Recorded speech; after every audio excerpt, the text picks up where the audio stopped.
cenas impressionantes.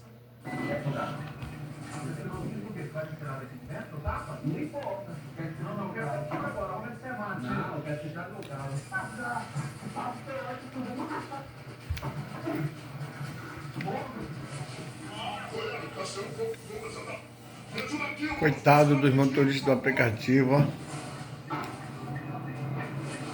Sequestro, roubo, tem certeza que não sai, não sabe se volta. O de trás, o tempo todo com a arma na minha nuca. O da frente me dava algumas coronhadas. Relatos de quem hoje exerce uma atividade que pode ser considerada de risco. Para não ficar na mira, eu peguei e voltei do outro lado e abri essa porta. Conforme eu abri, já estava numa situação transtornada. Eu abri e ele atirou. 4 tiros em cima dele. Foram 4 tiros, não foi um tiro. Foram 4 tiros. Enfrentamos o trânsito de 3 metrópoles brasileiras para ouvir histórias de quem trabalha no sistema de transporte de passageiros que revolucionou a forma como nos deslocamos pelas cidades. Os carros de aplicativos tornaram o setor mais acessível, conveniente e diversificado e viraram fonte de renda para milhões de pessoas. Os carros de aplicativos começaram a circular no Brasil em maio de 2014. Hoje, segundo a diretora executiva de uma das maiores empresas do setor, somos o país com mais viagens e o maior número de motoristas em todo o mundo. Quase 1,5 milhão que já transportaram 125 milhões de passageiros. É como se toda a população da França e da Itália juntas já tivesse andado pelo menos uma vez num carro de aplicativo. Andar pelas ruas de São Paulo é uma rotina que Geraldo cumpre há 6 anos. O que força a gente a trabalhar é o financeiro, não adianta. Para sobreviver em qualquer situação, a gente precisa encarar, né? E é encarar também a violência urbana. Em 2022, o motorista sofreu uma tentativa de assalto quando transportava 3 adolescentes. Era 20 minutos de corrida, 10 minutos mais ou menos eles ficaram falando sobre algum assunto deles, e os 10 minutos finais eles ficaram muito quietos. Dali eu já imaginei que tinha alguma coisa meio suspeita, mas ainda a gente quer talvez imaginar que não. Mas a tua experiência te dizia que algo não estava... Não estava pelo fato de ser 3 pessoas do sexo masculino e bem suspeitas, né? Geraldo conta que o jovem se sentou no banco do carona e os outros 2 no banco de trás. Quase chegando ao destino, ele percebeu que o indivíduo não tinha número. Desculpa aí, Então, gente. aconteceu o que ele temia. Ali o cara já pegou no meu ombro e já começou a falar um assalto. A primeira pergunta que ele já fez se eu era policial, né? Mesmo se eu fosse, eu ia negar. Claro. E ali ele começou, esse cara estava atrás de mim e começou a desenrolar o assalto. E fazendo assim, eu de costas não consegui perceber. Esse que estava aqui do lado do banco do passageiro veio e tirou meu celular. O motorista percebeu que o próximo passo seria levar o carro e fez o que a polícia sempre recomenda não fazer. Reagiu. Conforme ele atirou, eu pulei em cima dele para tentar ver se eu conseguia tirar a arma e tal. Nessa de tentar tirar a arma dele, ele atirou. Eu senti um raspão no dedo. Até então só foi um raspão. Imaginei que ele errou. A viagem, que deveria ter sido curta, menos de meia hora, deixou marcas. No dedo da mão esquerda, 10 pontos fecharam o ferimento provocado pelo tiro de chumbinho. Ele não deixou de dirigir, mas ficou mais seletivo. Trabalhar próximo de comunidade já evitava alguns caminhos, por exemplo. Com o tempo foi passando, porque é ruim você julgar as pessoas, né? Nem todo mundo tem culpa, mas você evita certos locais. A profissão de motorista de aplicativo também pareceu bem atraente para o Adriano. O trabalho por conta própria, com autonomia de horário, foram os motivos que o fizeram se inscrever na plataforma em 2018. Mas hoje não é bem assim. Tudo subiu e as tarifas não subiram. Antigamente você comprava um carro zero por 35, 40 mil reais. Hoje você compra um carro zero por 80 mil reais. O combustível dobrou. Então nós temos que trabalhar no mínimo aí 14, 15 horas para ver a cor do dinheiro. O Adriano diz que o período da noite para quem dirige carro de aplicativo é o mais difícil, porque é quando as coisas ruins, se tiverem que acontecer, acontecem. Por isso, ele e muitos motoristas contam com um parceiro, um aliado poderoso, que é uma câmera que mostra tudo o que está acontecendo aqui dentro. Essa câmera já te salvou de um bocado de situação, né? Já me salvou, já me livrou de problemas, tanto com o passageiro quanto com possíveis acidentes, né? Tipo, já teve...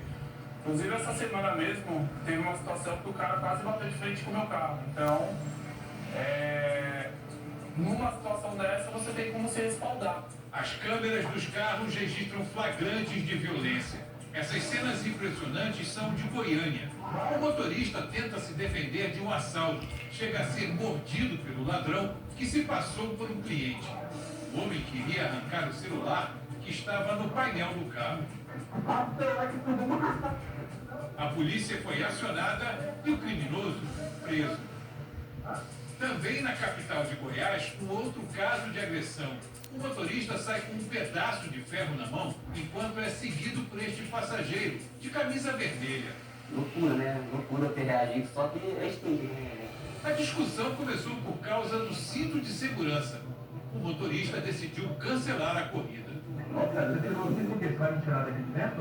Os dois saem do carro. O passageiro dá um soco nas costas de Gilvan, que revida a agressão. Em um momento, o motorista aparece com um facão na mão. Eu saí muito acompanhado com ele, né? Então, peguei um conezinho que tinha de PVC perto do carro, corri para frente para tentar se afastar dele e ele continuou atrás, peguei a barra de ferro. Inclusive, tinha até 2 carros atrás, né? E um dos carros tinha uma moça fumando. O passageiro foi embora e Gilvan registrou o caso na delegacia. Os danos físicos provocados por um episódio de violência, esses passam rapidamente, alguns dias, algumas semanas, mas as sequelas psicológicas duram mais tempo para serem curadas. E essa é uma história que a Larissa conhece bem. A cicatriz no pulso ainda está visível, mas os ferimentos na cabeça foram encobertos pelos cabelos e só podem ser vistos pelas fotografias tiradas há 3 anos, frutos da agressão de um passageiro mal educado que tinha acabado de sair de um shopping. Chegou no meio do caminho, o rapaz abriu a sacola, que tinha acabado de comprar a caixa de som, e abriu para testar a caixa de som dentro do meu carro. Aí ele resolveu testar dentro do seu Dentro carro? do meu carro. Era um rapaz, 2 moças e uma criança que estavam no colo. E aí ele saiu para testar dentro do carro. E aí eu fui seguindo a viagem, falei bem alto, que o pessoal estava estrondando, os vidros estavam fechados, eu estava estrondando mesmo, falei, não, tipo, aquele barulho de estrondo nos vidros mesmo. Larissa pediu 2 vezes para que ele abaixasse o som, mas nada, até que ela tomou uma decisão. Aí eu falei, eu estou cancelando a viagem, estou encerrando a viagem, porque vocês não tiveram respeito comigo, testar a caixa de som no meu carro, pedi 2 vezes, vocês desligaram, vocês não desligaram. Então, estou encerrando. Aí ele se irritou, falou pra mim assim, como é que é? Você vai cancelar a minha viagem?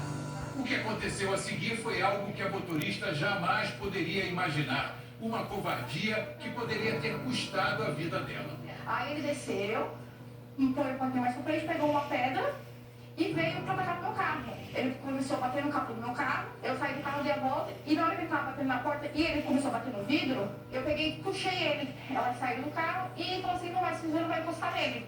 E me encurralaram na parede, e do jeito que ele tava batendo no carro, como eu puxei, comecei a gritar socorro, socorro, e ele começou a bater em mim. Socorrida pelo cliente de uma oficina mecânica em frente, Larissa foi levada a um hospital. Depois de 2 semanas em casa, a volta ao trabalho não foi fácil. Se entrava 2 pessoas, eu já tinha aquela tremedeira, eu tremia a viagem inteira. Era uma coisa assim horrível. O trauma continua? O trauma continua. Até hoje, vão fazer 3 anos, mas quando um passageiro fala um pouquinho mais alto comigo, eu tenho medo. Eu tenho muito medo. Aquele receio assim de acontecer tudo de novo. Vamos para o Rio de Janeiro. O repórter Diogo Menezes vai dirigir essa reportagem a partir de agora. O trabalho começa num clique. O motorista tem acesso às primeiras informações como local de partida, o tempo para chegar até o cliente, o destino, valor da corrida e até o nome e a nota de avaliação do passageiro. Ele tem pouco tempo para decidir se aceita ou não. É aí que mora o perigo. Muitas vezes a ameaça vem do banco de trás, com criminosos se passando por passageiros. E por mais que o profissional esteja sempre alerta, a violência pode mudar completamente o destino final de uma viagem. Nesse vídeo, o motorista apanha da passageira, que aparenta estar alcoolizado. Ajuda aqui, moça, por favor, moça. A corrida de R$16 levava o profissional para dentro de uma comunidade. Ele se recusou a seguir viagem. Algumas áreas do Rio de Janeiro nem a polícia circula. Como o Uber não tem uma característica que visualize que ali se trata de um carro de aplicativo, a entrada inadequada numa dessas áreas pode representar risco real à vida dele e dos passageiros. Depois de agredir o motorista mais de uma vez, a mulher é retirada do carro por uma amiga. Não existe uma estatística oficial de violência contra os profissionais de aplicativo. Segundo o Instituto Fogo Cruzado, somente neste ano, 17 motoristas foram baleados na região metropolitana do Rio. Um aumento de 70% em relação ao mesmo período do ano passado. E o número de mortos já é 4 vezes maior do que em 2024. Motorista há mais de 10 anos, Léo conhece bem o Rio. Sabe que algumas regiões vivem sob o poder do crime organizado. Traficantes impõem regras, como proibir a entrada de carros de aplicativo. Você já chegou em alguma rua com pichações que mostram? Já. Baixa vidro, alerta ligado e a luz do salão acesa. Eu recomendo. Passou um lugar estranho, mesmo que não seja comunidade, que não seja para outros colegas que vivem na rua, baixa o vidro, baixa o farol, liga a luz de dentro do salão. Vai poupar você passar por uma situação de risco ou até mesmo perder a vida. Depois de aceitar levar um grupo de turistas para a Zona Norte, ele se deparou com um grande engarrafamento numa das principais vias expressas. E o GPS apontou uma rota alternativa. Eu já senti que o lugar não era bom, baixei o farol. E já entrei no procedimento que a gente sabe como é que é em qualquer comunidade. Mesmo assim, fui parado. Desconfiados de que havia policiais no carro, os criminosos mandaram todos descer. Marcelo me apontando a arma, todo momento estava apontando a arma na minha cabeça. Sai, me tirou do carro, botou a arma na cabeça. Vou revistar o carro, se eu ver alguma coisa lá, vou te matar. Botou todo mundo no paredão, de joelho. Revistou a gente, revistou o carro, não encontrou nada. Léo usa a tecnologia para ajudar os colegas de profissão.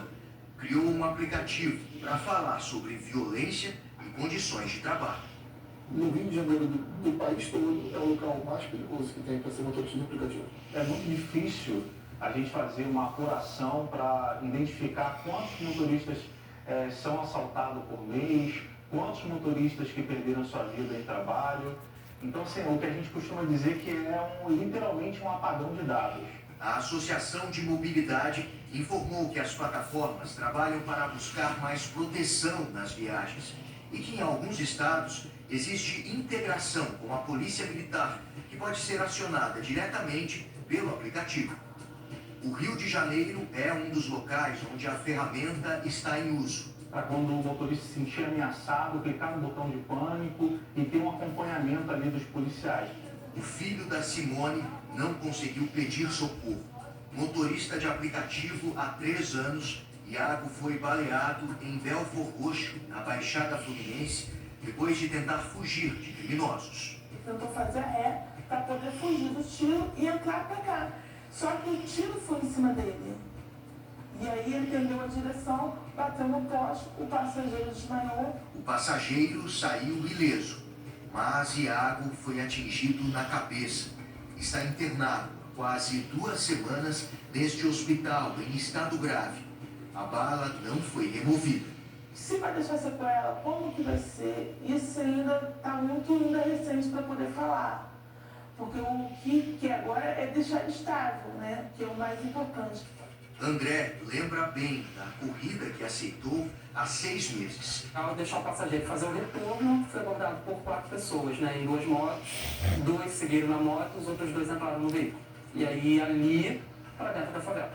Porque aí começou o processo de extorsão, né? Tirar todo o dinheiro que eu tinha, cartão de crédito, e levaram meu celular. Foram 40 minutos até ser abandonado numa estrada. Lembro que tinha um bar, tinha algumas pessoas bebendo, e aí depois essas mesmas pessoas me levaram até a delegacia, depois que eu estava já me acalmado, tudo, aí me levaram à delegacia. Foi ali que eu comecei a processar tudo o que tinha acontecido. André voltou para casa sem o carro, um modelo elétrico. Tinha acabado de comprar, estava nas primeiras parcelas. Estava bem animado, contente, e aí de repente isso me foi arrancado, né? Com as contas atrasadas, tomou uma atitude desesperada. Assim que soube que a polícia estava fazendo uma operação na comunidade, foi até lá para tentar reaver o carro. Bem cedo nós chegamos lá na entrada da favela, já estava um caveirão, até que chega a notícia de que realmente tem um BOD. O meu tinha uma batida na frente, quando ele chega eu vejo batida. E aí, pronto, ali foi onde eu falei assim, pesadelo acabou. Isso daqui é muito suave, a gente é trabalhador. A obsessão por ser mãe de uma menina levou uma médica